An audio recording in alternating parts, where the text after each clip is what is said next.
Welcome to our webinar series, South-South Dialogues.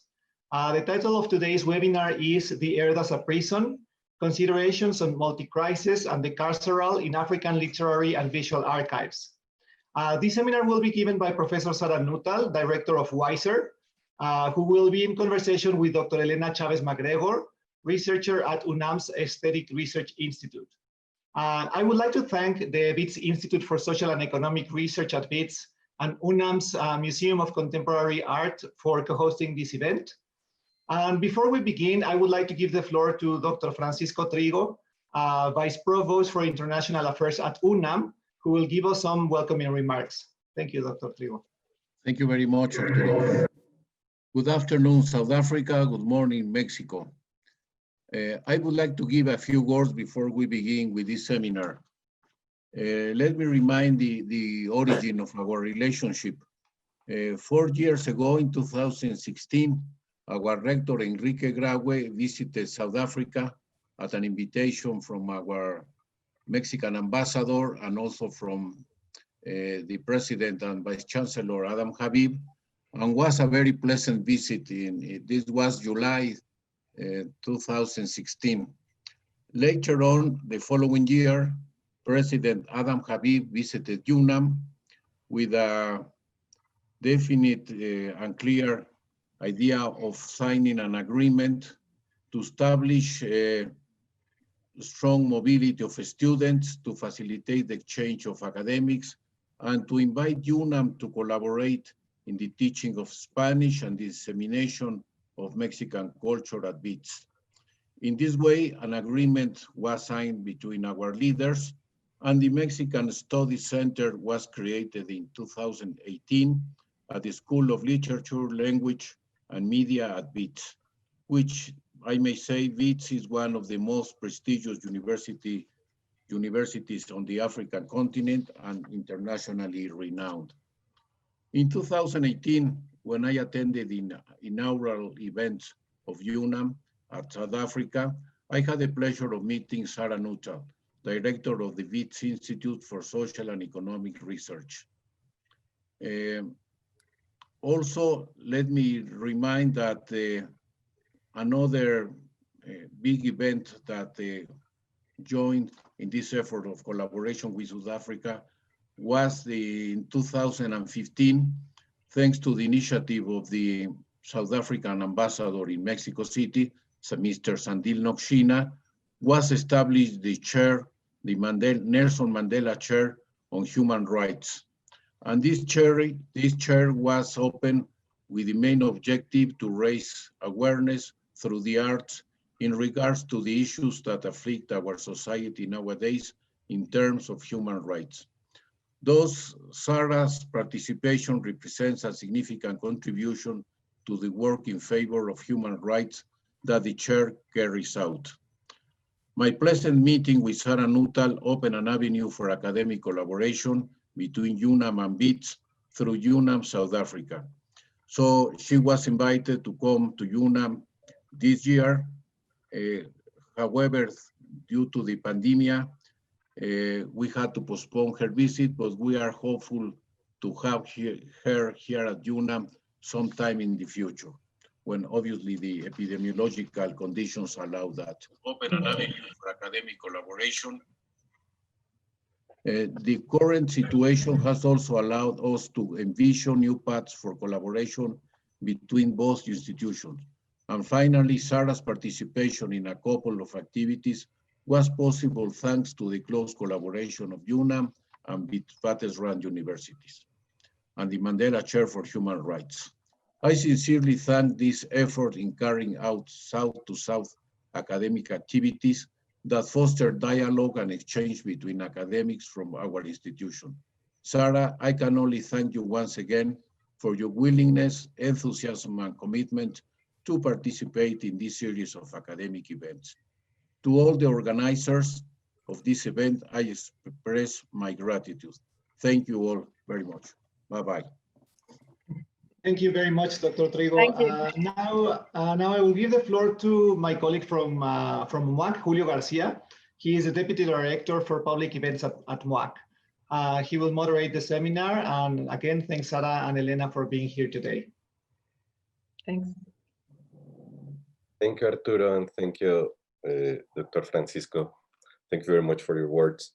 I would just like to say a few words in Spanish, and then to introduce you in English.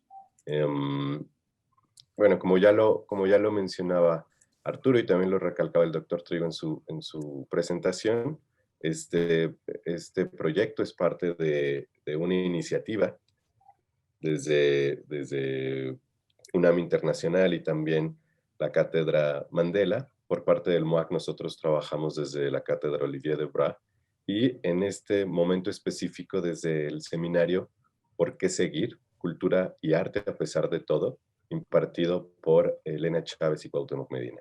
Solo mis palabras en español tienen solo el sentido de anunciar un poquito la logística del evento.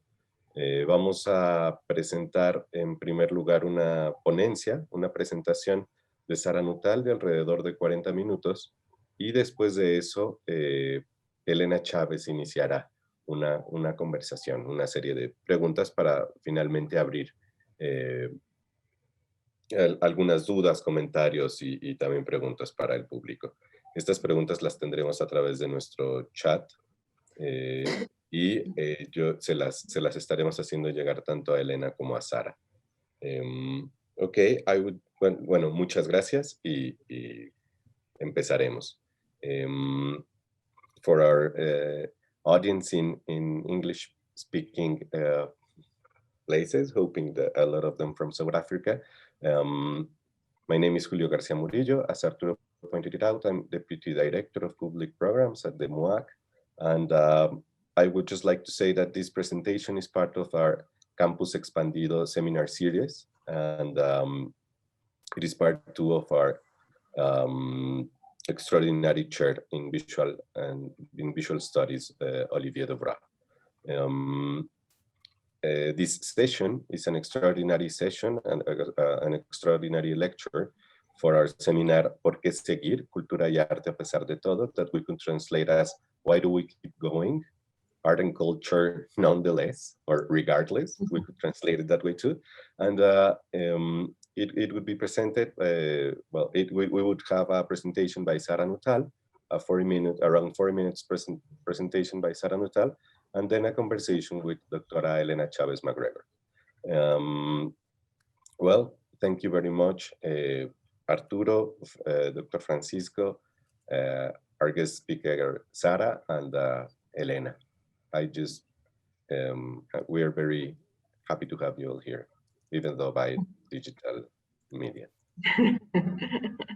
Thank you very much. Thank you, Francisco. Thank you, Arturo. Thank you, Julio. And thank you, Helena, so much. I'm very, very grateful for this opportunity to speak to you today. And one of the, I suppose, the silver linings of a very difficult global situation is that we're managing to talk to each other in ways that we may have, but become so easily possible online. I'm really grateful for that.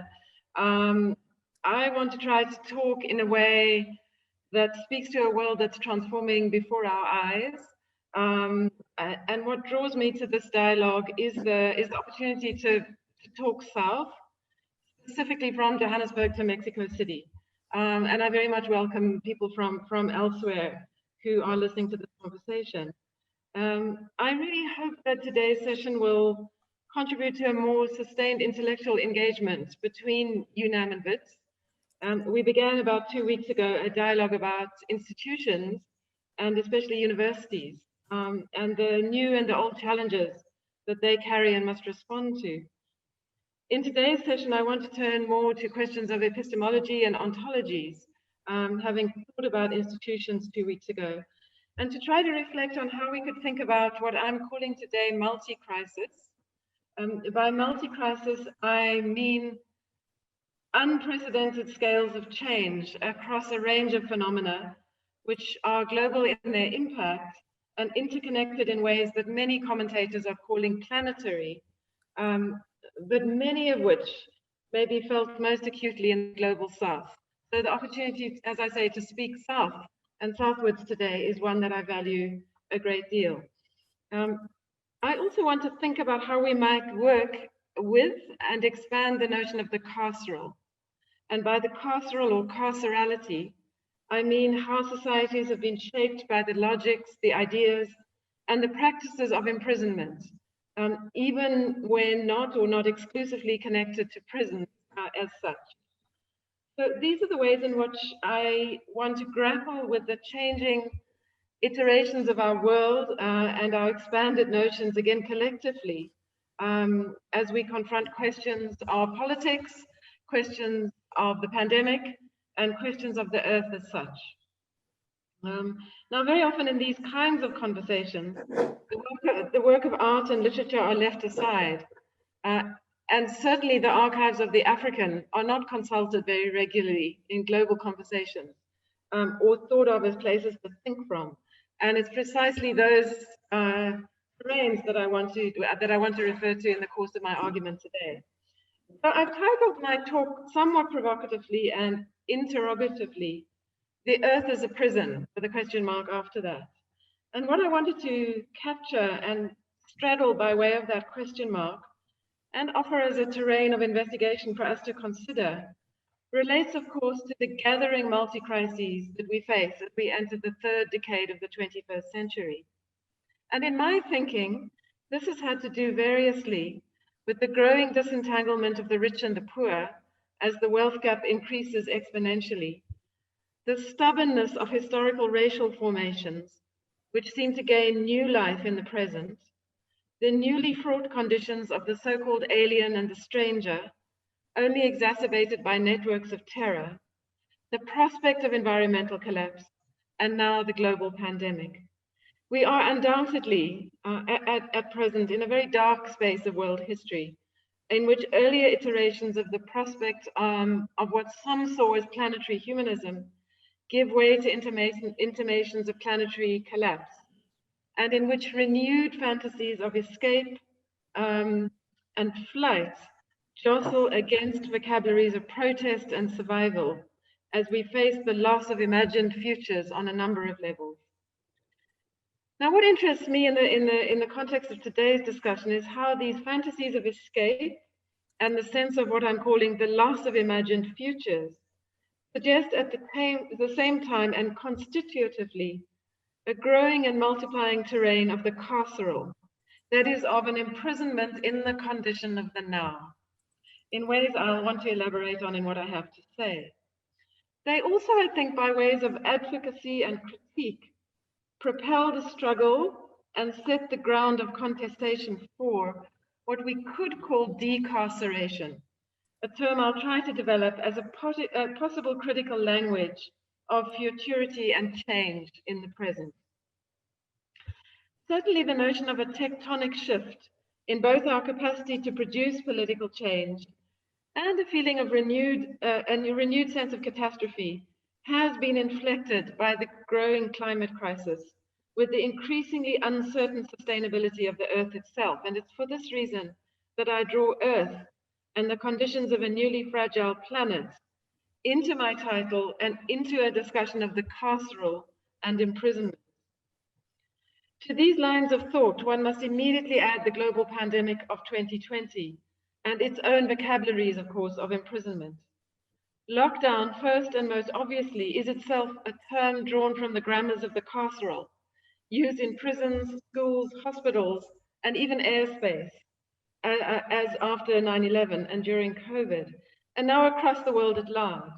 The new orders and distributional regimes of the epidemiological and its mass quarantines and outbreak phenomena have shaped much of the last year on that planetary scale that I mentioned earlier. Now, by April of this year, 3.9 billion people were in some form of lockdown, and that's more than half the world's population. This included 1.3 billion people in India, 300 million in Europe, 200 million in Latin America, and 300 million, or 90% of the population, in the earlier months of this year in the United States. The intention of my talk then is to draw on the striking centrality of the carceral in cultural and political theory, for thinking about the world across these multi-registers today. And of course, many scholars have pointed to the analytic power and possibilities of the carceral following Foucault, whose work I will allude to shortly, for understanding the power dynamics of the contemporary world. I want to expand the registers of Foucault's dispositif, as he called it, that is, the apparatuses, machineries, and devices of power to which he points. I want to begin, though, as is appropriate, particularly since I'm offering this talk under the auspices of or in relation to the Nelson Mandela Chair of Human Rights at UNAM, with the prison as an actual space that millions of people forcibly live within. Mandela, of course, was in prison for 27 years, and the question of the rights of the incarcerated are being widely debated across many progressive circles across the world as we speak. Incarceration and prison populations today are led by the United States and China, with 2.3 million people each in prison. Mexico has 203,364 people in prison currently, according to the numbers I could find. And South Africa has 163,015 people. And we know that in the United States in particular, through the work of Ruth Gilmore, Angela Davis, and others, that 34% of Black men are in prison, while making up only 12% of the population. We know too of the prison industrial complex, through which private businesses make money servicing prisons. It is a $74 billion industry, and benefiting too from the exploitation of prison labor, which is very often Black labor. As we think about the carceral dimensions of the global pandemic and its lockdown practices to the scale of billions, there is the question too of what is happening to actual prison populations during COVID. We know that prisons are high-risk environments for disease, where pathogens are easily transmitted, and that COVID spreads rapidly in conditions of overcrowding, as did deaths from cholera in 19th century colonial jails. As Marland and her colleagues put it, we can quote, "See how vulnerable the institutionalized populations we create become when epidemic disease takes hold." In fact, we know too that in many countries around the world, due to this global pandemic, prisoners are being released in order to avert mass outbreaks. And just to give you a sense of how many prison populations are currently being released, Iran has released almost 100,000 prisoners, which is nearly 40% of its prison population. Turkey has released 31% of its prisoners, but excluded political prisoners from that number. There have been protest and mass prison escapes in Brazil, and South Africa has released 19,000 prisoners since March of this year, incarcerated for non-violent crimes. The United Kingdom has released 18 prisoners and is building 2,000 new prison cells. Now, historically, writes Catherine Bruce Lockhart, prison releases have been isolated acts that have not fundamentally challenged the prison system itself.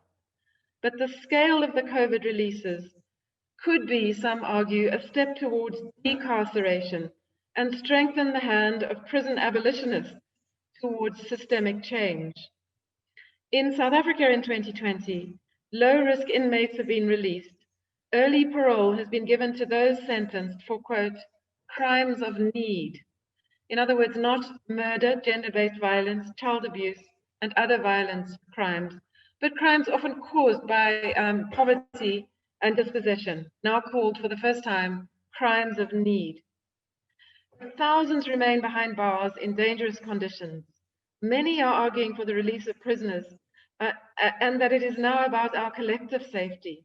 There's a growing demand for criminal justice reform to imprison fewer people, and a critical view that detention facilities are not separate from the rest of social life, but spaces which are entangled with all of us, as this pandemic only amplifies. For example, as prison personnel move in and out of communities, potentially infecting them and vice versa, for example. I want to end this very first section of my remarks by articulating how much we must fight and uphold the rights of incarcerated people and build the case for decarceration and the diminishment of imprisoned populations. Some will argue for outright abolition. Now, in doing so, and making the shift to the aesthetic forms I want to place at the heart of my argument today, I turn briefly and firstly to the work of two South African photographers. And if you just give me a moment, I need to share my screen now, and I will do that as efficiently as possible. I want to turn very briefly to the work firstly of Ernest Cole, who did much of his photographic work in the 60s and 70s in South Africa. Now, his photographs inside apartheid's prisons remain the most striking archive of carceral exploitation in a wider system of structural racism that we have, in my view. In fact, I've chosen not to show many of these photographs, a number of them showing Black men stripped naked for inspections by officials, or showering in unhygienic and crowded prison conditions. This first photograph attached will stand in for those photographs, which are readily available to you online, which may well be triggering for many viewing them for the first time. Many of Cole's photographs, though not his prison photographs, were only recently discovered, and there's renewed interest and analysis in his work, most recently by Candace Janssen, who recently finished her PhD at WISER. And this is a photograph of Cole, who lived from 1940 to 1990, and was this country's first Black freelance photographer. And in his book, House of Bondage, 1967, he photographed Black life in a way still seldom surpassed in South Africa today. A second photograph, oops.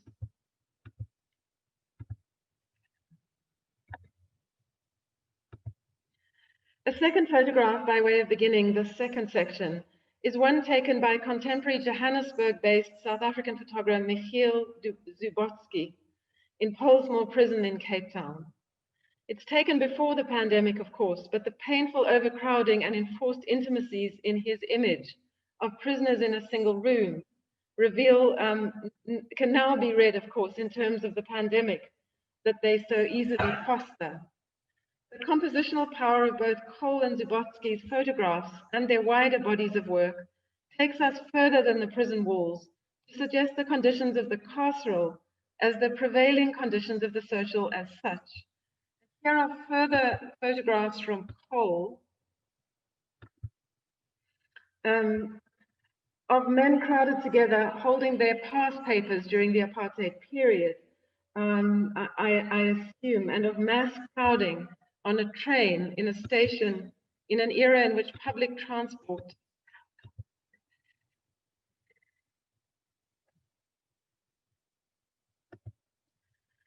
for Black people was poor, infrequent, and unhygienic. Now, Zubotsky went on to photograph Ponte Tower in Johannesburg, the tallest residential tower in Africa, apparently, in images that look extraordinarily prison-like, so-called apartments which appear cell-like at night, and full of poverty and overcrowding, again jamming people into very small spaces. And so this sense of the moving from the prison to the carceral as such, I think is very powerful in these images. And this is an image of Zubotsky. Now, here I want to recall that while Nelson Mandela was in prison on Robben Island, where he spent 27 years, Winnie Mandela was banished to a small town in rural South Africa called Brantfort. Now, Sisonke Msimang, Winnie Mandela's most recent biographer, addresses Winnie in the second person, thus, and quotes, "The conditions in which you live in this place of banishment are desolate and bare, but no more so than the conditions of your neighbors, who have committed no crime and are not serving any penal sentence. Your banishment is thus a metaphor. It speaks to the banishment of all Black South Africans. Your sentence is a mere reflection of the collective conditions of Black people. Those who are outside prison walls," Msimang writes, "are simply in a bigger prison. Not only the apartheid government could banish someone to a place where others live, not as prisoners, but as ordinary Black subjects." And this question of moving from the prisoner to the ordinary Black subject are some of South Africa's most profound testimonies in these photographs I've shown you, although they are not documentary photographs as such, to the carceral then and today. They straddle the apartheid and post-apartheid periods between them. And though I am not one to deny the gains made for some, if not many, in the aftermath of that system, facilitated by democratic transition, the continuities by another name remain stark nevertheless, and prisons reveal these in very, very important ways. I want to turn then very briefly before I continue to the work of Foucault, who remains so important in an analysis of the conditions of the carceral, including the techniques and procedures for controlling populations and the insertion of the power to punish ever more deeply into the human body. His great book, Discipline and Punish, was written against the backdrop of prison revolts and calls for prison reform, calls that are again growing steadily today in the contemporary period. As I point in the first instance to the incarceration-decarceration dynamic at work in these times, I point too to the distributional regimes of human life itself, the ways in which they involve the redistribution of life, often via processes of imprisonment, but also of managing and marginalizing the poor, and of offshoring, citadelization, and enclaving amongst the wealthy. Some have referred to this as apartheid's planetary afterlife. Foucault, as we must note, barely addressed the question of race, certainly didn't consider the African archive as offering a place to think from, and definitely didn't imagine or factor in climate change in developing his notions of the carceral today. And one needs then a form of carceral critique and of decarceral possibility that would suggest, I suggest, that draws in these multiple registers and multi-crisis, but also one which allows the carceral to be changed and expanded in the process. Now, histories of slavery, apartheid, plunder, discrimination, and resegregation, examined and analyzed by activists and scholars working in subaltern, post-colonial, African-American, Black, and decolonial studies, amongst others, have shown and continue to show how the category of the human has been afforded more fully to some and not to others, Some of this work has now also begun to extend itself in relation to a critique of the plundering of the earth itself. African aesthetic archives work at multiple intersections of the inhuman, human, and non-human nexus as they compose themselves within histories of violence and transfiguration. They take on inflections that at times draw more widely on Black experience and at other times depart from, for example, United States-based figurations. Certainly, they converge around a critique of Western humanism and come closer collectively to Sylvia Wynter's powerful formulation of the problem at hand, especially when we want to use such concepts like the planetary or the earth itself.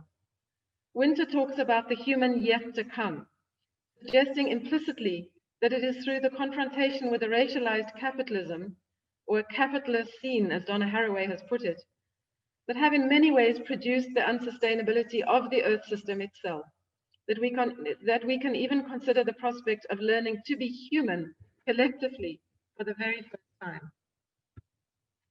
So I turn now to African archives, and I'll move a little more quickly through what it is that I have to say next, bearing in mind the time.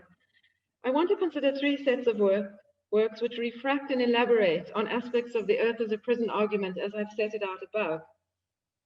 And I want to look first at several more works from South Africa speaking to these histories, as I called them above, of violence and transfiguration, and of animism and the ancestral, working across human and more than human boundaries in powerfully politicized ways.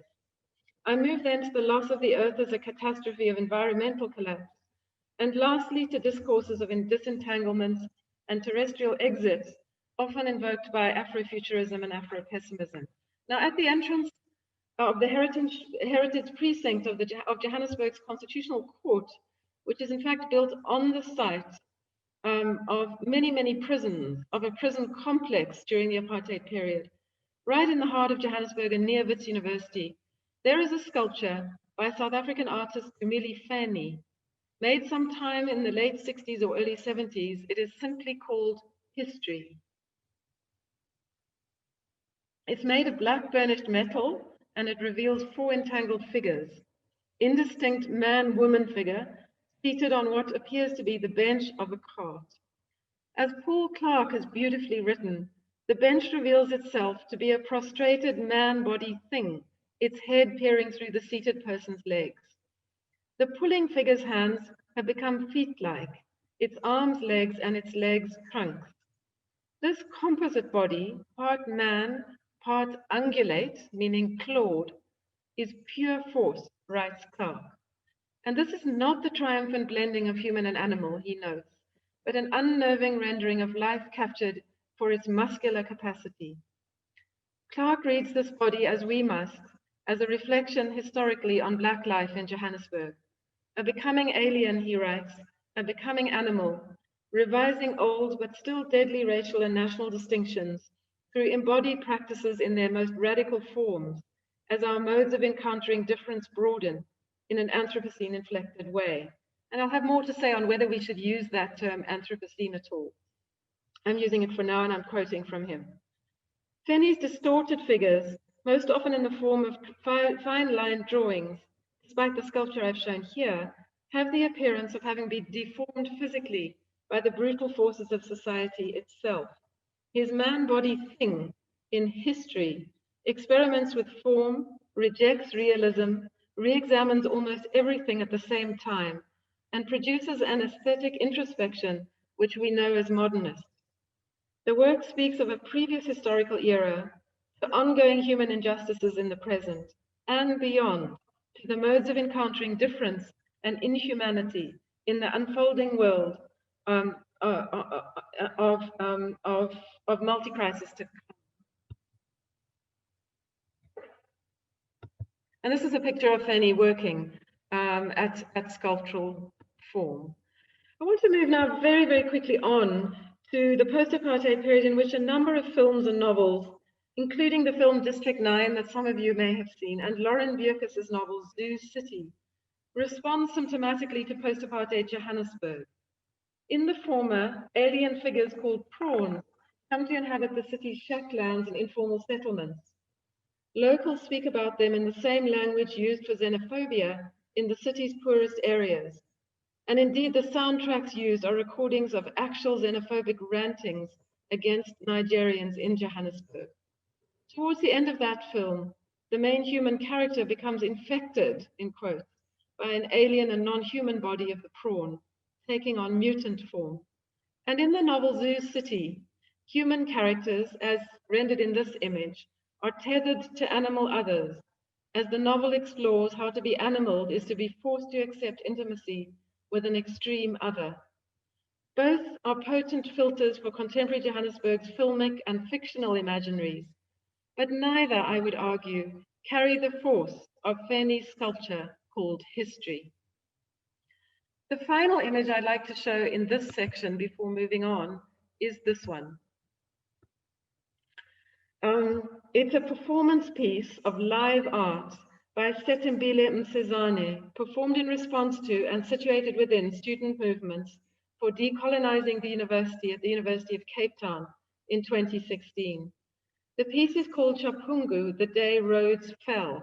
And I want to show you a second image, which is not as clear, because I want to point to the fact that her wings, her extended ancestral wings, in fact, look as if they join exactly the crane, which is removing the statue of Rhodes as it gets taken down. So a beautiful rendering there, but a less clear picture than this one. Now, Chapungu is a sacred or totemic animal of the Shona, found in sculptural form in Great Zimbabwe from the 11th century, an eagle held to be a messenger from the ancestors.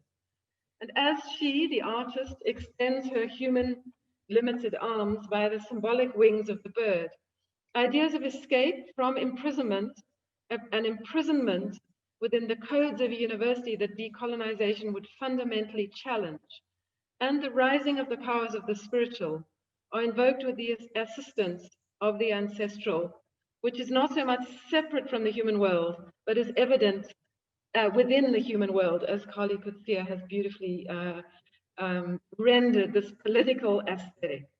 And of course, the cell phone mediates and take even further the form of flight and escape that is articulated in this image.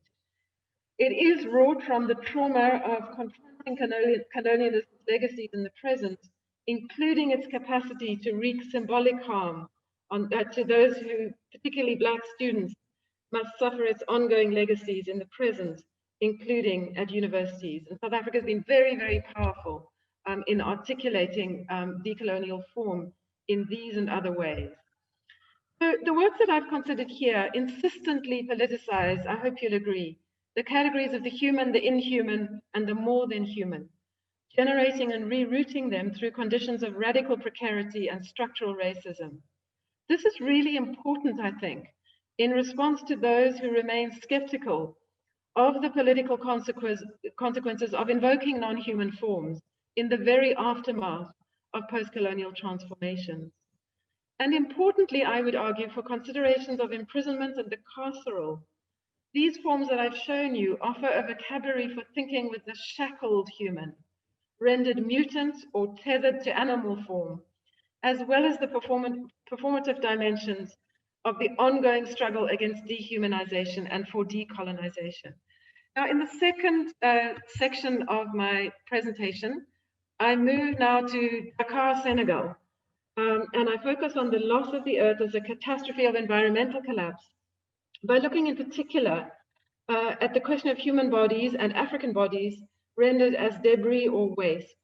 And I turn to the Benin-born, Dakar-based artist Fabrice Montero and his depictions of prosthetic form. I'm sorry about the quality of this picture. It's not particularly good. It's the best that I could find without paying for copyright.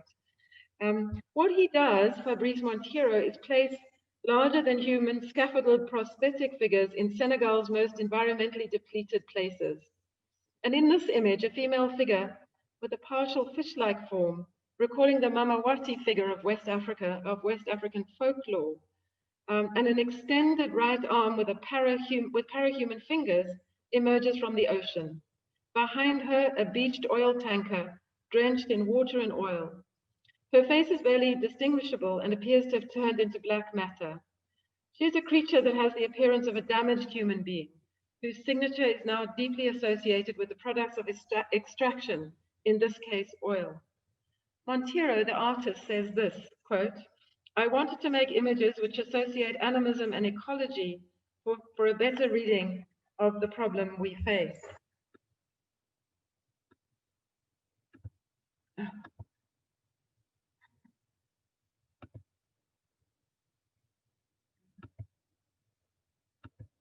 Sorry about these pauses. Okay.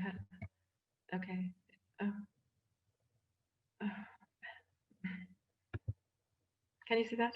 Okay. Yes. Okay.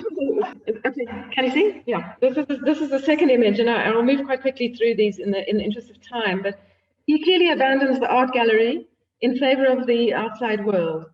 And here we see a ruined human landscape that is gradually being destroyed by oceanic forces. The scene has been vacated by people, yet still there is a human signature on the landscape. It becomes difficult to separate the human from a state of urban abandonment. And the figure is not entirely a human figure, appears part of the landscape of ruined built forms, a part of material life. Africa, as we know, is one of the continents most vulnerable to radical climate change. And recent articles have shown the city of Saint Louis in Senegal, not far from here, slowly sinking into the waters as sea level rises, its bridges now lapped by rising water. We know too that Africa is the toxic dumping ground of the north. Hazardous waste dumped along Africa's coast, including on the Somalian coast in particular, including radioactive uranium waste, mercury, industrial, hospital, chemical, and other toxic waste, including e-waste. The littoral world, that is the world on the edge of the sea, is a dystopian and toxic wet border which bears witness to the carceral proportions of toxic dumping and industrial effluence. And I'll very quickly show you two further images from his work, which I think are particularly striking. Here, a prosthetic woman against the backdrop of fire, and we know now that fire and heat is a global condition. And of course, she will soon be burned by those fires, burned up by those fires.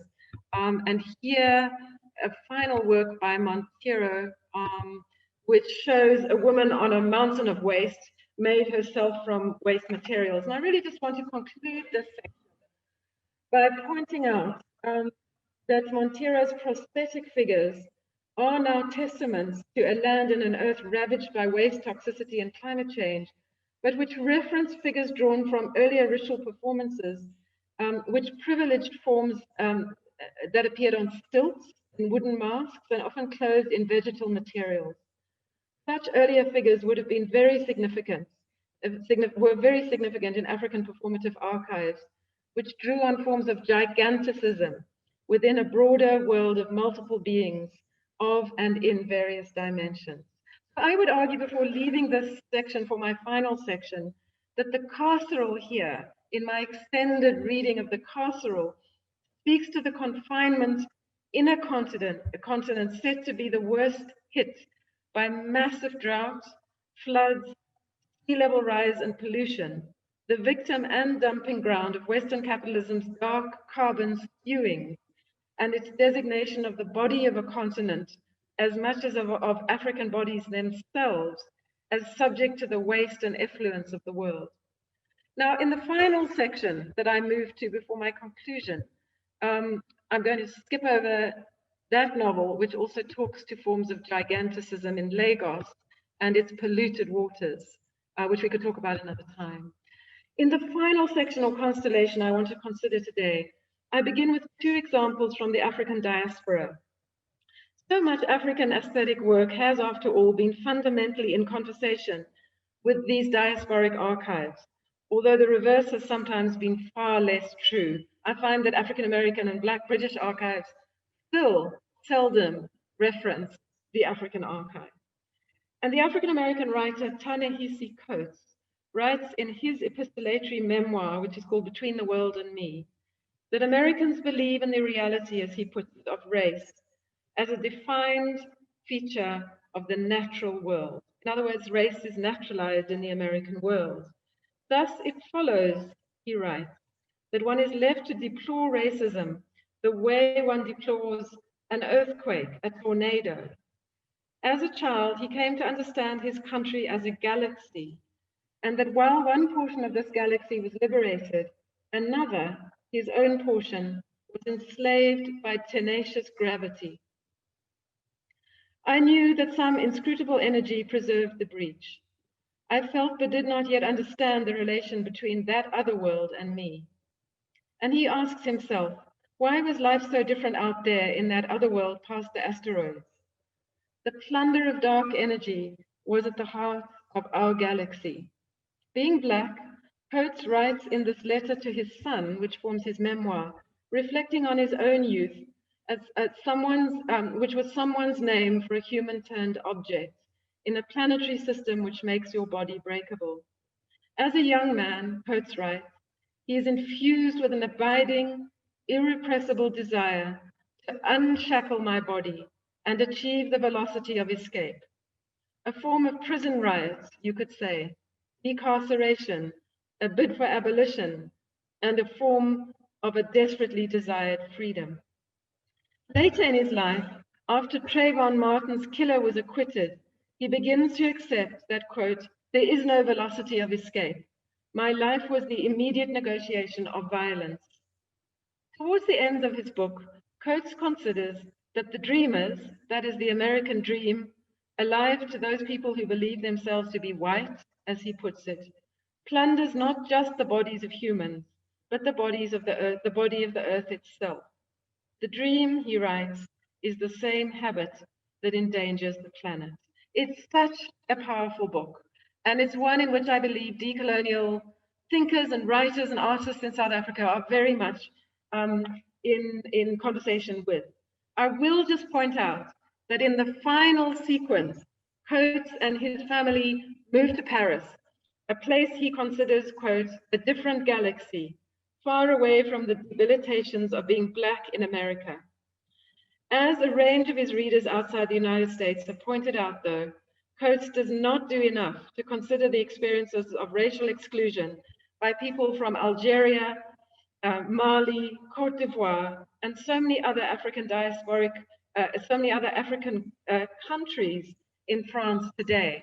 So there's an illusion as well, I think, in relation to the kind of racism that Africans might feel in Europe today. Now, I'll skip a little bit in relation to the Black British work that I wanted to talk about, except to say that somebody like Kodwa Ishtar, which I refer you to, has worked very, very profoundly on musical forms which try to go beyond the human and the human body and to travel, quote, he says, in fact, recalling the words of Eric Davis, beyond the existing forces of life. So in this final section, as I move towards my conclusion in relation to thinking about the carceral, I want to turn to those artists who've thought about other orders of being altogether, right? Other orders of being that are non-terrestrial in many cases.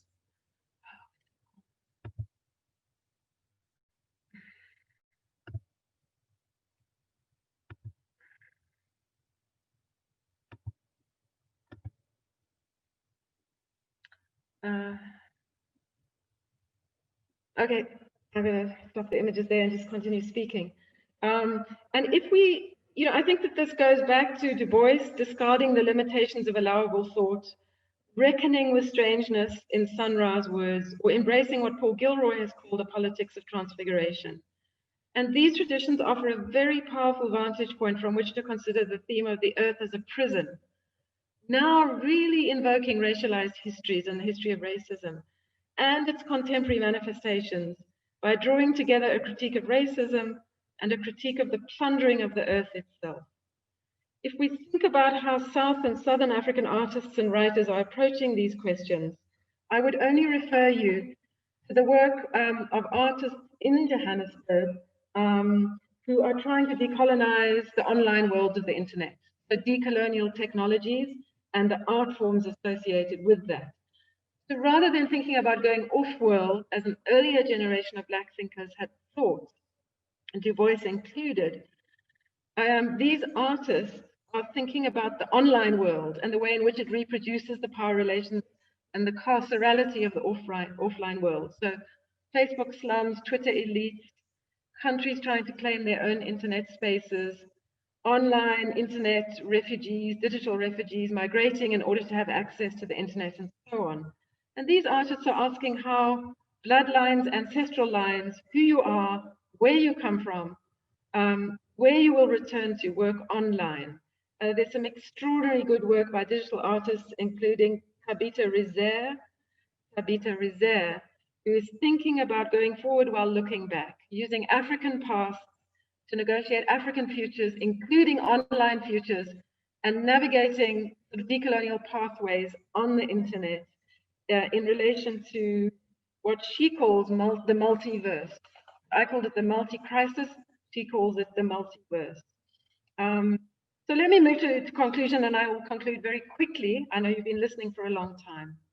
If this talk began with the prison and its analytical representations and repertoires, as well as its political stakes in the pandemic of the present, I then moved on to consider the ensembles of the carceral, decarceral complex, rather than the actual prison itself.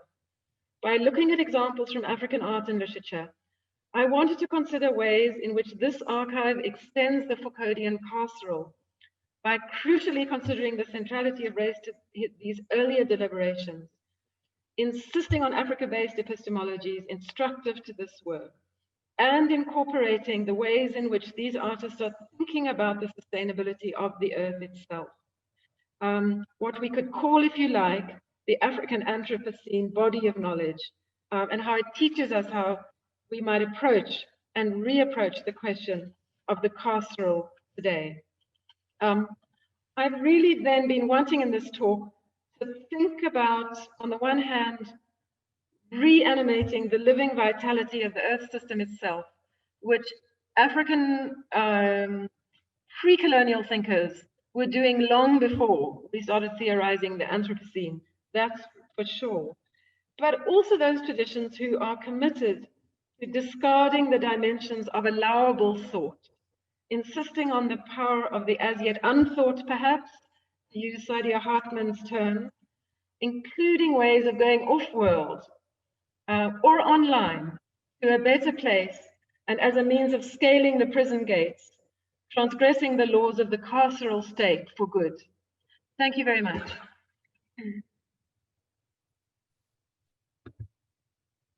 Thank you so much, Sarah. It's amazing to hear you, and I know it's been tough, and we've been trying to get spaces for keep with the collaboration, and it hasn't been possible, but I'm very happy that at least we have these possibilities nowadays. So I want to start thanking Dr. Trigo and of course Arturo Mendoza, who is head of the UNAM Center in Johannesburg, and Julio Garcia Murillo, that is the head of public programs at MUAC, and all the team of MUAC, because these things are a little bit complicated to be able to do it. So I really thank all the team. And also, of course, Sarah, we've been in a kind of on and off collaboration since, I don't know, like a decade ago. You came to Mexico in 2011, I think it was.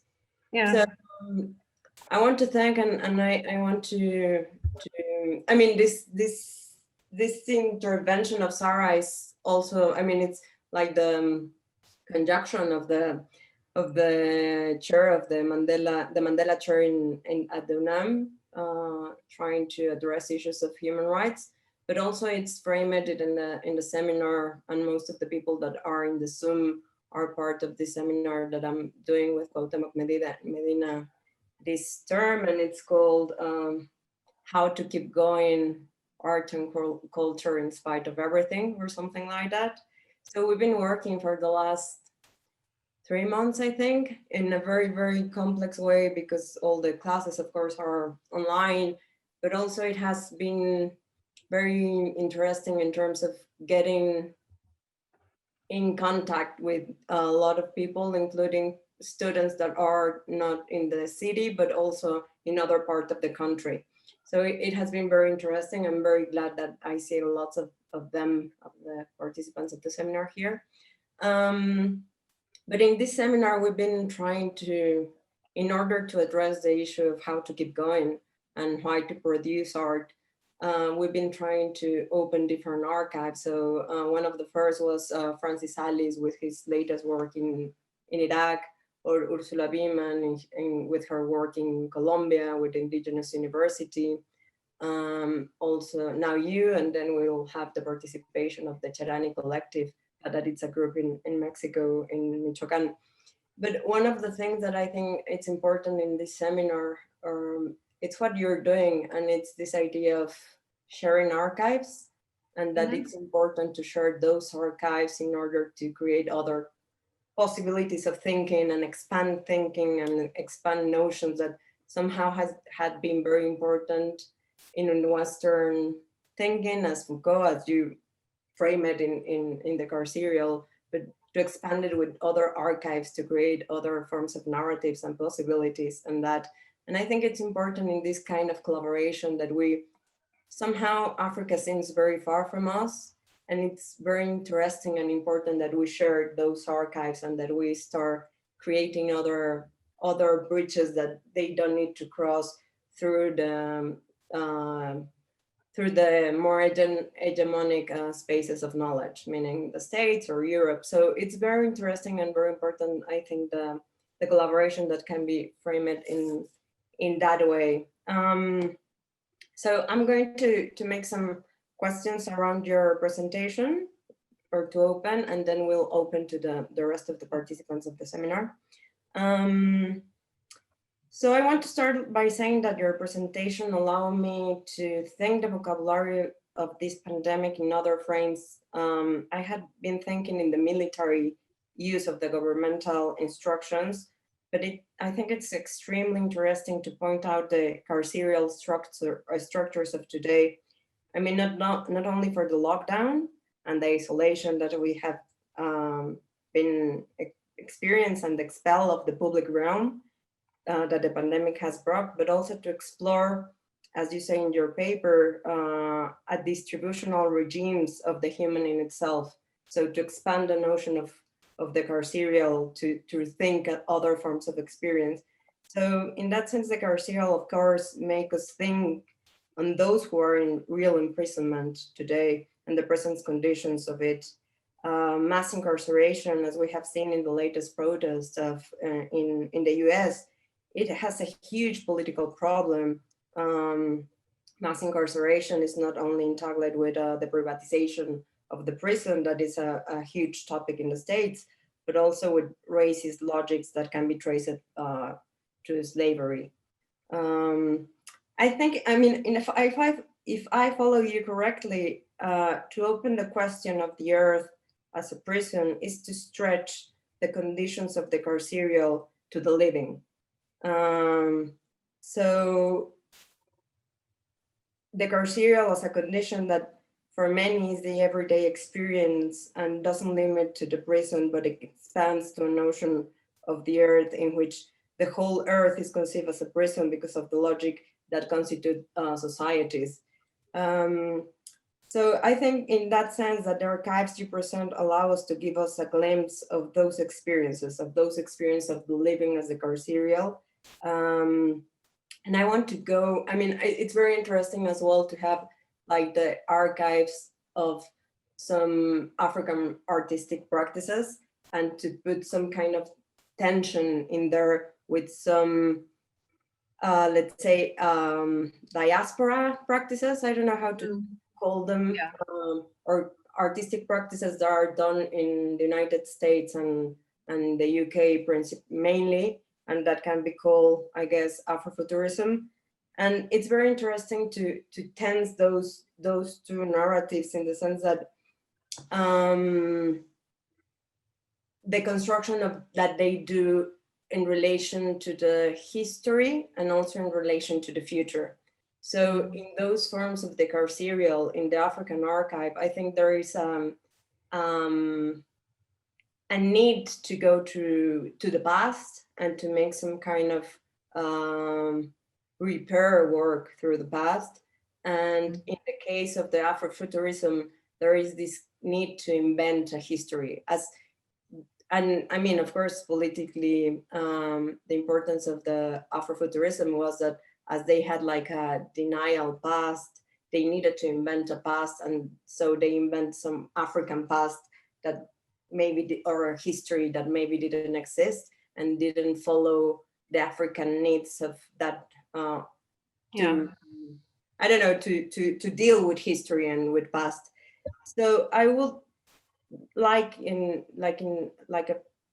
first set of questions, if you could help us to expand this tension in between these two archives, even if they're both part of this kind of expansion that you do of the carceral forms of living in which Black people mainly has suffered this experience, how you relate or how the tension in between these two narratives can create different forms of paths for creating future or for approaching future and for approaching past. Yeah, thank you so much. I like the question, how to keep going. I think that's a really excellent sort of zeitgeist name for a seminar. And I think that it pertains to everything that we're talking about today in relation to the conditions of the carceral. And I very much like, you know, Helen, the way you initially said, well, how we keep going as we share archives, because I think that's such a, you know, it's such a positive response to a very difficult situation, in the sense that we use this opportunity to theorize together again from multiple vantage points.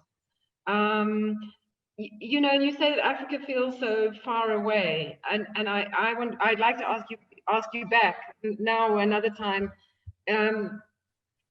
you know, what the nature of that distance is in relation to Mexico. So let's see if we can do the work of, you know, bringing it a little bit closer. You know, one of the ways that we might be able to open that conversation is, of course, our shared relationship with and yet different experience of the kinds of issues I'm talking about today, including race, from the United States, which has tended to dominate the archive in relation to race, and how we might want to think about Blackness today. I mean, I think that you've given us a very interesting articulation of the kinds of tensions between, a set of African archives and a set of diasporic archives as I was laying them out today. And I think it's true that the American archive will invent a version of the African archive which may not be a version that Africa-based artists and pre-colonial forms of art have spoken to or want to speak to today. They do offer us two exceptionally interesting pathways. I think that, you mentioned the work of repair. I think that debates around the sort of carceral ecological, for example, or the Anthropocene, do turn very, very productively to pre-colonial pasts in Africa. Because after all, these are terrains where people were working, in all kinds of ways and in all sorts of contexts of precarity, and dispossession before the colonial period, to use and reuse and repair versions and lived conditions of the human by extending that to a kind of compositional multiplicity with the non-human. And I think that there are all kinds of ways in which we ought to be turning to those archives to think about the question of the earth now, which does go to the question of the human and other than human. And I would love to see how an argument would look in relation to those African pre-colonial pasts and in relation to Mexican pasts.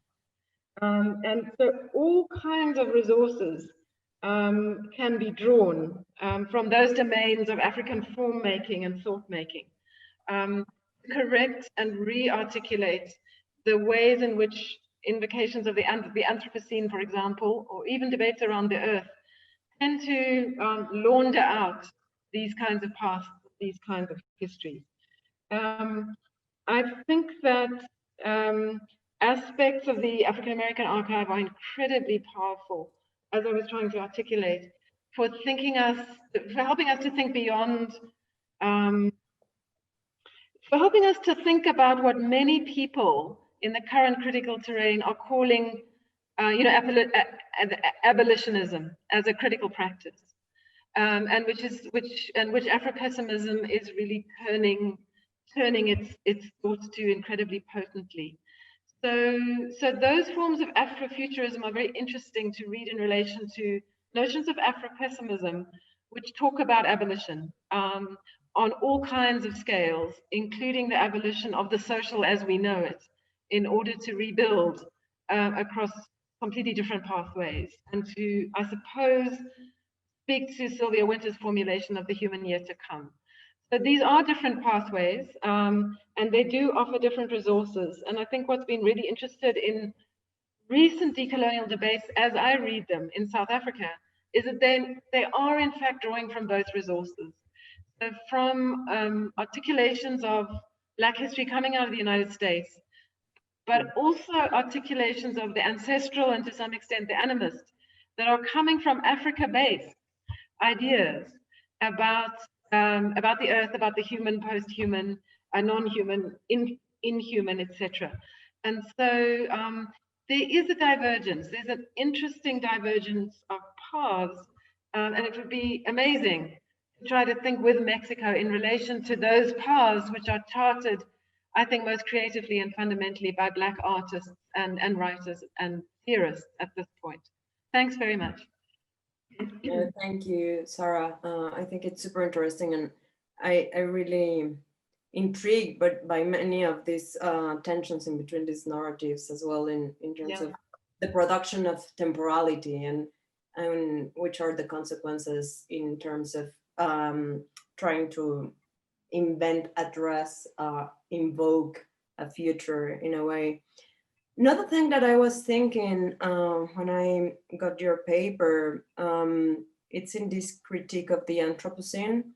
So we've been working a little bit around this for the last year. So the the other seminar we gave last year was about animism. So there's also, I find, like a tension between the notion of the world and the notion of the earth, as to possibilities of critique in a way. So we were reading in this seminar also Deborah Donofsky and Eduardo Viveiros de Castro. I don't know if you know them. They're very quite important thinkers of the decolonial in Brazil. And they did a book, Is There Any World to Come? So it's very interesting as well that in some of the Amerindian archives that people are trying to make more visible, or even in some theories as Donna Haraway or Anna Tsing, there is this for some people trying to think against or beyond Anthropocene, how the archives of the Amerindians could bring another set of relations with the abolition of the world, in the construction of the world that Western made, and that maybe the notion of the earth, maybe not as a planetary construction, but more as a local earth or land, or kind of reference to the land, could bring other set of relationships with the living and non-living that that might avoid the weight of the human and all capitalism, patriarchy, racism, and all those logics that are there. So I don't know if you want to go a little bit into that. I mean, if you see that there can be also like a tension in between the notion of the earth and the notion of the world. Yeah, you know, absolutely. There's I'm reading different work from the ones that you're reading, but there's a book by Kelly Oliver called Earth and World, and she takes us back to 1968 and those photographs of the Earth from space. But of course, you know, and the sort of environmental movement, etc., beginning. But that 1968 is also when Martin Luther King is killed, and the foreclosing of a whole set of imagined futures in terms of the civil rights movement at the time. And so one has to have a sort of a historical angle on this. I think that's very important, but also a tremendous worry about using these terms. And so, you know, should we use the Anthropocene as a kind of shorthand for a very complex set of debates, knowing that it's a sort of spectacular exiting of responsibility on the part of those who claim the category human in the first place, right? And who have produced such radical climate change. In other words, people in the West or the West or the North. Or does one sort of use these categories in a knowing and very politically conscious way? So I mean, I just want to acknowledge that, you know, there are difficulties with the term. And yeah, the question of the planetary is also a difficult one, because many will be arguing that the invocation of the planetary is just a sort of upscaling of the global, sort of to the tune of the Anthropocene. And in fact, what we lose when we invoke these kinds of articulations of the planetary is precisely the heterogeneity of the local. I think there is an argument to be made that one of the true effects of multi-crisis, as I was depicting it, is the intensification of place, which we could call the local, of local place, because it becomes this incredibly intensified space in which not only is human history so radically contested, but the climate and the atmosphere in which we exist as humans is now so radically disturbed. And so I think there is an argument that if one wanted to use any kind of notion of the Anthropocene or the planetary, that it's precisely the intensification of the local that becomes the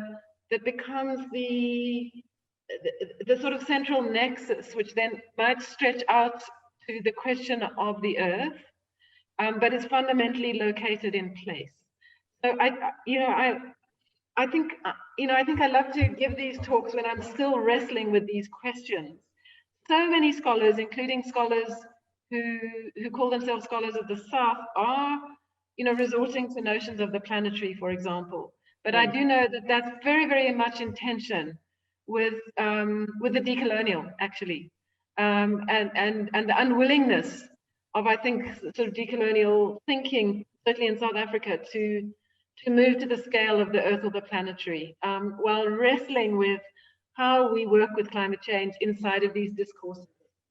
So, Helena, just really to echo and acknowledge the difficulties of these articulations, the importance of, rethinking with the historical past and its sort of aesthetic repertoires, to try to be very careful about not just to find the correct methodologies and scale for the kind of work that we want to do, that is the kind of politically inflected work that we want to do. What is the methodology? What is the scale to which we want to work? And to perhaps resist always going to a larger scale in the kinds of arguments we want to make. So, I acknowledge that. I'm uncertain about that. Part of me knows that we have to reach towards the planetary scale of what is before us in this pandemic, and given the kind of climate change that's going on. But yeah, absolutely. The challenge is not to undercut all the work that social theory has done, nor the specificity of and heterogeneity of what it is that we're experiencing in place, in Mexico or South Africa today. So for sure, yeah. Thank you. So maybe I had another set of questions. I don't know if that can be.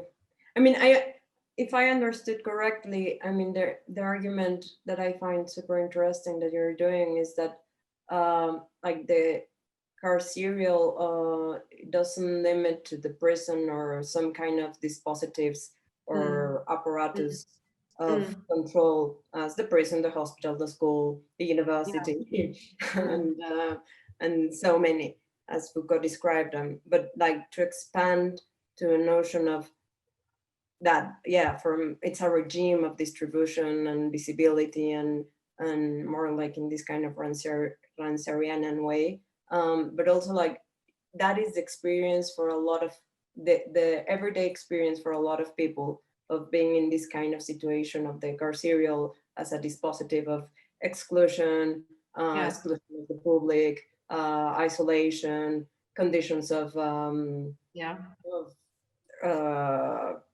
non-human conditions of living, let's say, in this kind of Western also ideas. But I was, maybe this is a silly question, but I was thinking that if you think that the movement that is happening mostly in the United States, again, around the critique of mass incarceration could have an effect on this kind of logic or expansion to the carceral, to forms of living. I mean, if you think, I would say that of course it's related that the protest against the racist logics in the States are creating as well. And of course, I mean, if you have someone like Angela Davis that has been fighting for the racism and now is fighting for the mass incarceration. And thinking this now, because as far as I know, Biden, that it might be the next president of the States if there's no civil war in there, was one of the heads of the construction of the blueprint of the mass incarceration as it works today in the States. So I was thinking that if you thought that also like how it's connected and if that can create some, that the transformation of the incarceration can create some cracks in this kind of regime of distribution.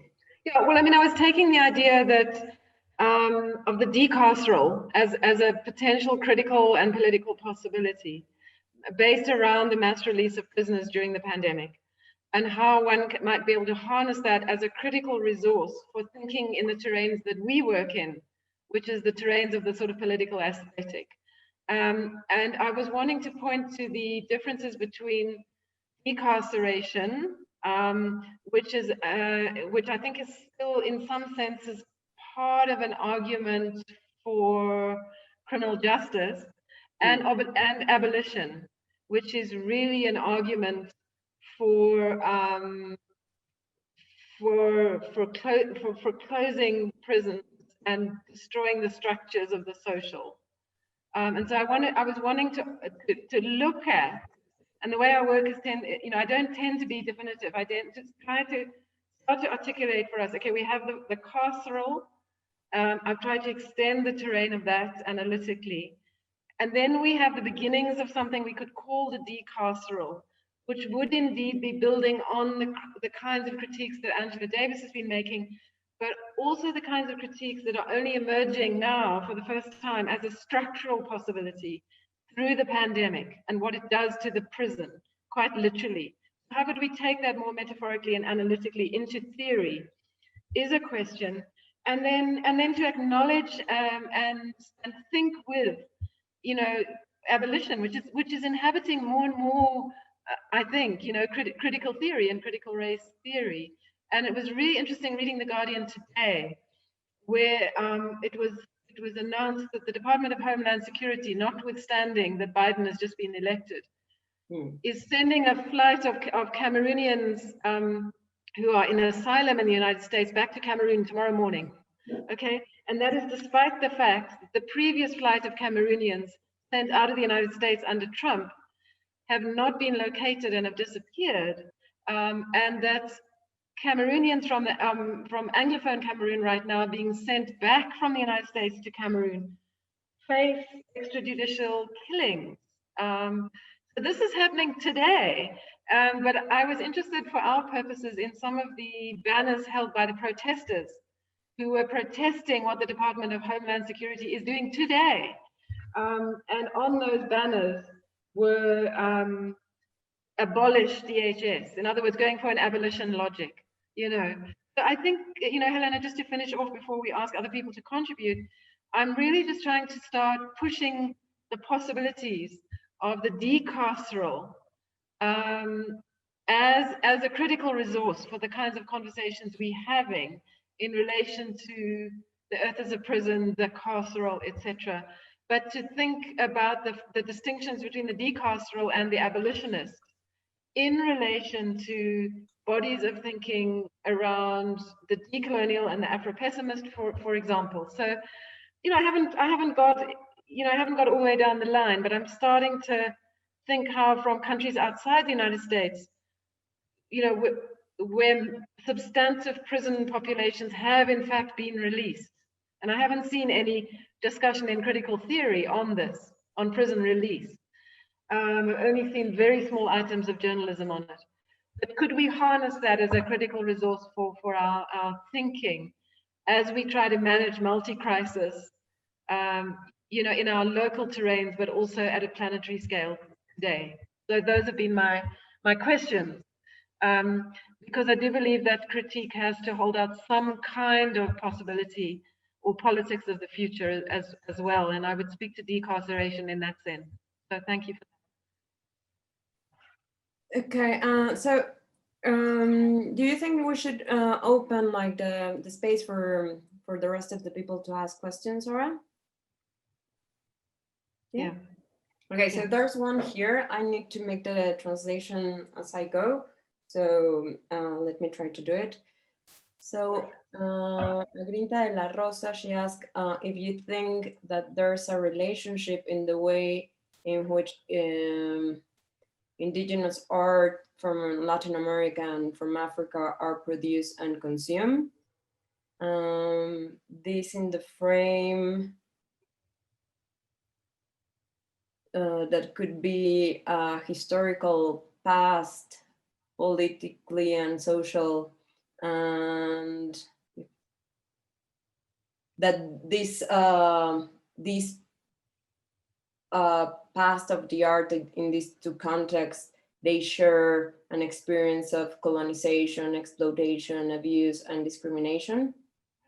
So basically, I think that that there is a question about how indigenous art is produced and consumed, both in Africa and in America. Yeah, you know, I mean, I think it's quite complex in the sense that we in the first instance wouldn't use the word indigenous as such. We would use the word African, and that would largely refer to Black African, particularly in a decolonial critique. I think that notwithstanding the different kinds of framings, that there would be an incredibly rich conversation to be had between the two traditions, precisely because of histories of colonization, but also in relation to works that do exist across this continent that are pre-colonial forms.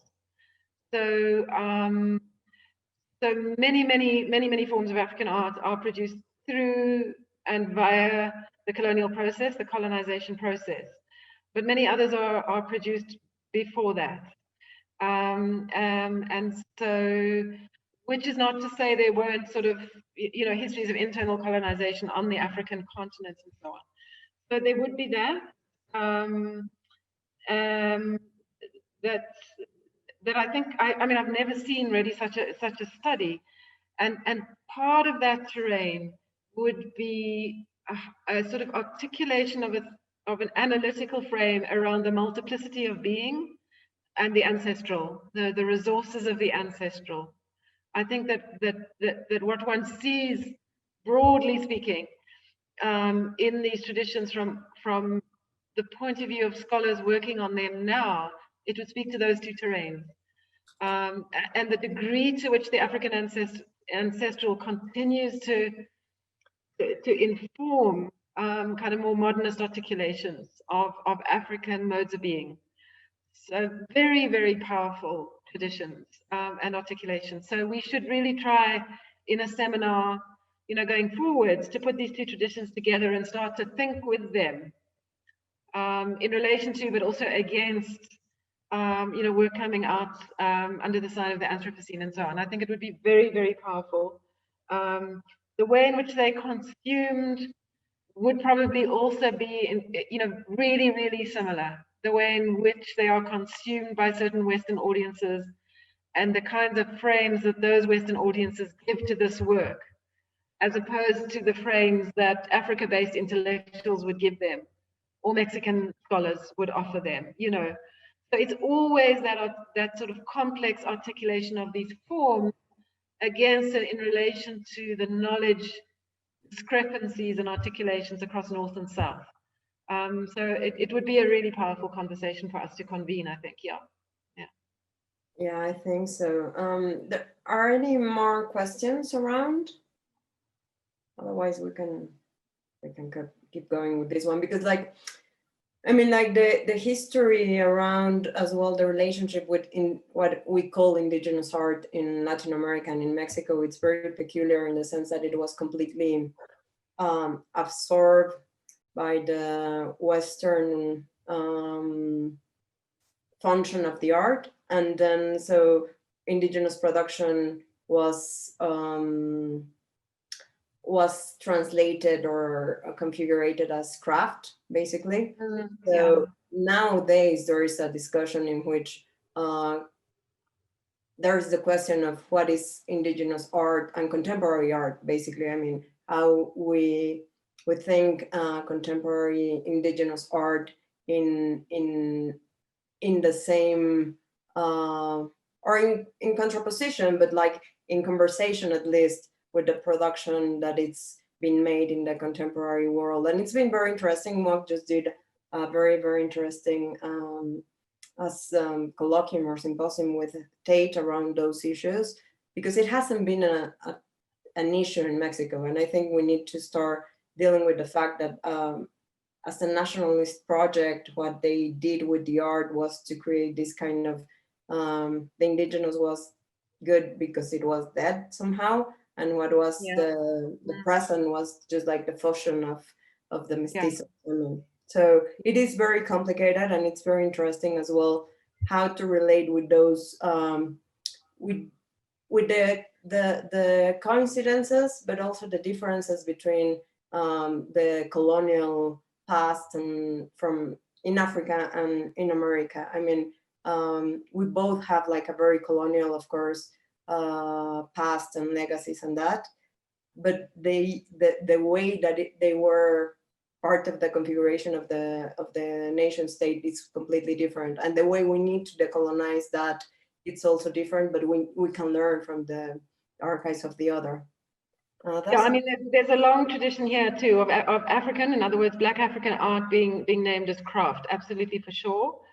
I think that's being overturned very, very fundamentally in very important ways by critical academic projects. Here, there was a very interesting exhibition at the Wits Art Gallery that I just wanted to mention called Premonition recently. And it drew together digital art with divination art.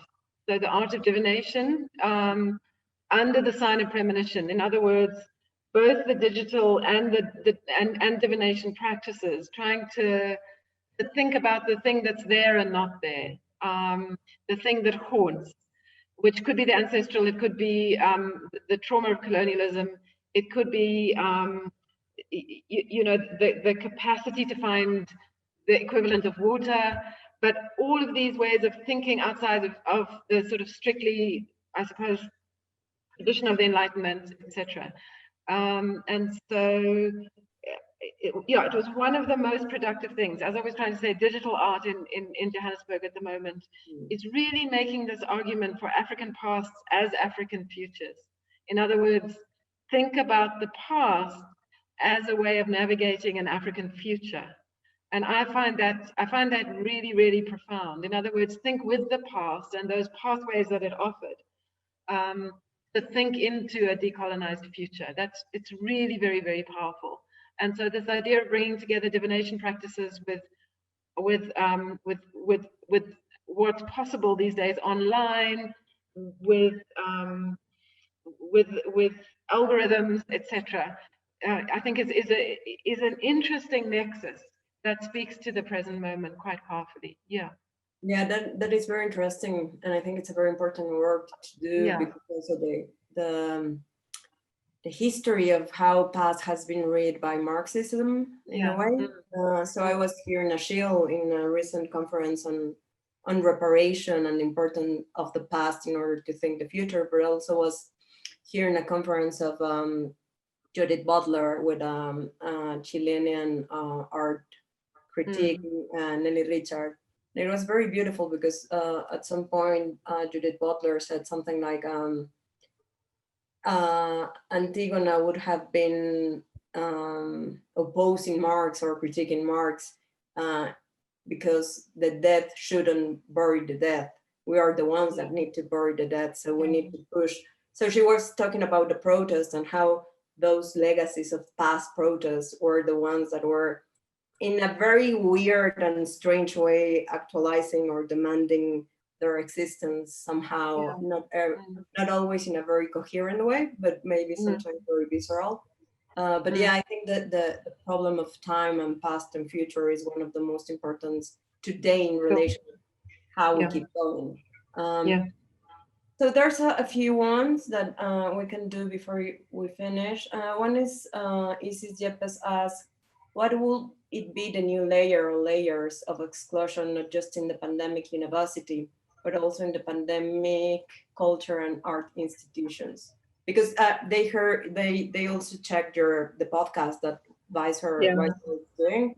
So I guess some of them, they hear your podcast about the university in COVID times, which I think it's also very interesting and important thing to discuss. Well, the new layers in the pandemic university of exclusion is a completely different conversation, which I addressed there, and I'm not sure how to link it up exactly to this. But I suppose we could think about the question of what happens to public art or live art in the context of the pandemic. Because that art, sort of produces its critical function, including inside the university, precisely by having an audience and by being performed live.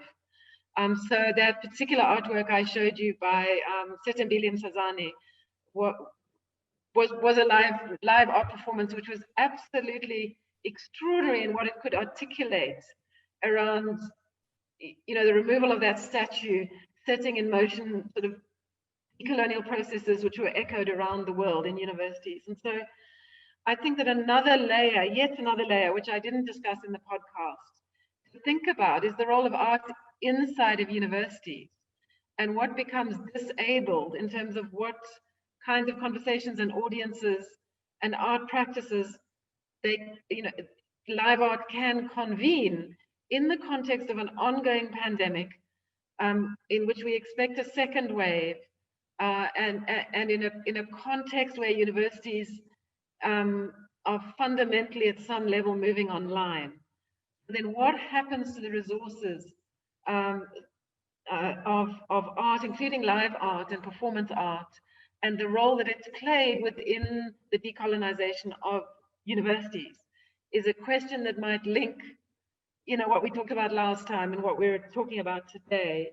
And of course, art has the capacity to hold together questions of multi-crisis and an expanded and extended notion of the carceral, precisely because it's operating on so many levels. I mean, Foucault talked about the technologies of the self in his very late work, as a way of trying to convene information about the self in order to exist inside of what he called the archipelagos of the carceral. In other words, rather than escaping the system altogether or abolishing it, trying to manage in some senses within it. And it seems to me that live art and performance art is able to mount the critical resources and the analytical terrain that decolonial projects actually really need and rely on. And for me, art has been much more profound in its capacity to intervene than fiction, for example, in recent processes around how we ought to be changing universities and the cultures of harm that they bring in particular to Black students. So that would be one way to link up the different conversations between institutions and epistemologies, I think.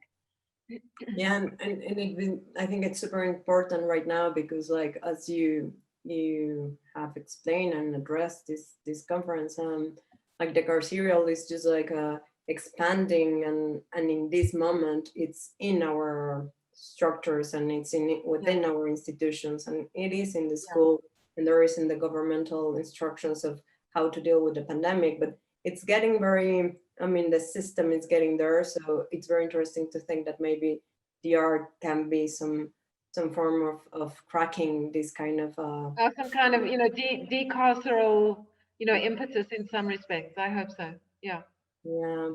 That's one other thing, but I don't know how you're doing with time, Sarah. I think you needed to go at 30, isn't it? Well, I would like to finish in the next 3 to 4 minutes, but we could take a final question if you'd like to. Yeah. Okay. So there's one that Patricia asked you if you can explain a little bit more of the environmental racism. Yeah, well, so there are so many dimensions to that, and perhaps a paper of this kind really needed to go into it more clearly. But one, of course, is around climate refugees, people who need to move in a state of unsettlement because of climate crisis. And so these are not regular migrants, but people who have to move because their land is now underwater, or they live in a state of complete and utter drought, or if, as it is happening in East Africa at the moment, there are swarms and swarms and swarms of locusts. It sounds kind of biblical in a way, but swarms and swarms of locusts. So all of this stuff is happening because of climate change, and people become refugees of a different order. And of course, that fits very neatly into the categories of racism that we have always seen in relation to refugees, but particularly exacerbated in relation to climate refugees coming from Africa, coming from the global south, etc. So we can just see, that environmental racism is a project that apparently speaks in the name of the planet, but is going to be very unhappy when climate refugees arrive on the steps of the wealthier countries. And so there's that. I think that, you know, I think that that would be the one that comes to mind at the moment. But there's a really complex nexus around invoking the natural world and invoking the bodies of people who've often been placed on a continuum with the natural world. I think that all the different languages of racism would speak, I think, very profoundly to articulations of the Anthropocene, which we've started to critique in our conversation today again, which suggests that it's the human species itself which has brought this upon itself. And we know perfectly well that it's the overdeveloped countries that have brought this upon the countries of the South. But it's the countries of the South that will suffer the most and be excluded, therefore, from these kinds of carceral archipelagos of the rich, which I talked about earlier. And so these notions of inequality always map onto racism and the outsider as the body in particular of the African. And so you can see, I think, how these questions of environmental racism will play out and will produce sort of new versions of the carceral, new notions of exclusion, against which the Global South will strongly push. If we can start developing a vocabulary of decarceration, which I think is a project for Southern theory, actually, and a form of Southern politics, which is contesting the kind of global world order that we find ourselves within. So that's what I have to say on that, Helena. Yeah. Mm-hmm. Well, thank you, Sarah. Thank you so much for sharing these ideas. I think it's very important for us. Thank you. To keep sharing these archives and that, and to think, I mean, I don't know if I need to respond today why we keep going. It's also to hear these kind of conversations and to be able to imagine different connections and different images that allow us to think differently. So thank you so much for this, and I hope we can keep going with the it's been, Helena, it's been such a pleasure, and I just wish that I could see you in person. It's horrible to see you only on a screen. So let's hope within a year or so we can be in the same room anyway. Yeah, I mean, I'm just like hoping to go back to Johannesburg, but it seems difficult now. But we'll see. And Arturo, also, thank you so much for being you, everyone. Thank you very much. Thank you, Arturo. Thank you very much, Sarah, for your wonderful presentation. Thank you very much, Helena, for your insightful comments. Thank you very much. Yeah. Thanks to everyone. And good night. Thanks to Mark for everything. Thanks, Julio. Bye-bye. Have a good evening and a good afternoon in Mexico. Goodbye. Bye. Thanks, Julio. Bye. Gracias a todos en el seminario. Ahí los estoy viendo.